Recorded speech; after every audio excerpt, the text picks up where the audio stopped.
Alright, let's do a short video where I won't have to remember.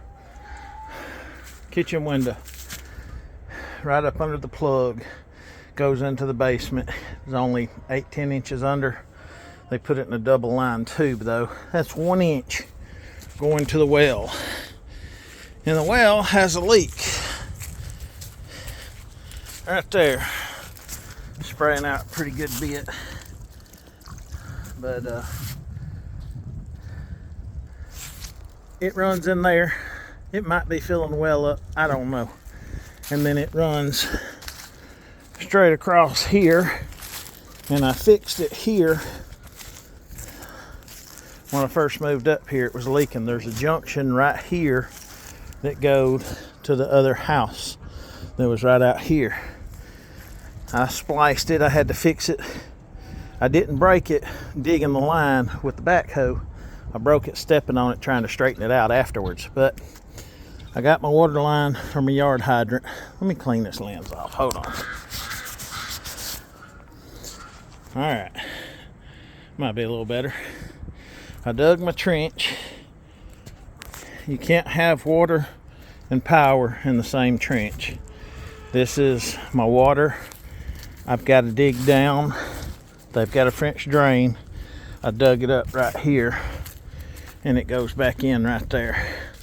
So I got to tie that back in. But the water has a 1/2 inch plug right here, 1/2 inch spigot. I'm going to take this hose and use it over there at the barn. But I'm doing this for measurements and references because I got to cover it up. I'm going to run my power out of this and Ethernet. I'm going to come up here and run straight to the barn in a lower trench. It'll probably be in the same one here, but it won't be up there. But anyway, I'm going to run my drain for my washing machine down right where that spigot is. I've got to dig it out, so I'm going to leave this half uncovered. It's not going to be as deep, but it's going to go right here, and my septic tank's right there. I've got a tie-in here for the kitchen, but it's going to be too high. But my septic tank's right there. So I'm going to dig a little trench for a 1.5 inch PVC pipe for my drain for my washing machine. But anyway, we're fixing to get down in here and get muddy. I'm going to cut that, tie it into my PEX. My PEX is going to lay down in here. I'm going to insulate it, and it's going to go right in the basement. But I was going to run it in there, then run another one out to tie it in.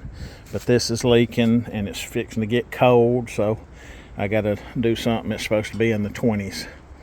So I'm going to cut it loose there, tee it and tie it in to this line, and then run that line in there and tie it in. I'll shut it off, so that'll be a shut off to the house in here, and it'll have a T right there, and I'm gonna flag it and mark it, so if I ever have any trouble, it'll be right there. That's one line all the way to that faucet, and that's what they did, and that's what that one leaked, because it went to the other house and they had capped it off, dug down and capped it off. But anyway, we're gonna cut it there, tee it. I'm gonna be muddy. I'm gonna have to cover it up and get the Bobcat keys while I'm thinking about it. But I wanted to do a video where I would remember, because this thing curves from the edge of the house. It curves out. I wanted to get away from that tree as much as possible. So it curves and it's recessed in. Let me go back out here and show you. But when you buy a house, you don't ever know what was done or have been done. And the PVC pipe they used is not a Schedule 40. It's thin, but it runs straight here to the meter. There's a blue flag. That's the water meter right there. That is the water meter, and it runs straight from this point right there. So I'm gonna flag it. Like I said, it's recessed. It's gonna sink in if I walk across it right here, and it's sunk in there. I'm gonna dig down. I got a power line out there for right now, but I'm gonna dig down and put the Ethernet and power and come right next to it. But I'm gonna be straighter. and I'll dig it by hand. But let me get down here and get this muddy. Appreciate it. PEX and PVC, and PEX is the way to go. It can swell, but the way they did it down in the basement is something else. But we'll deal with that in a minute. Appreciate it.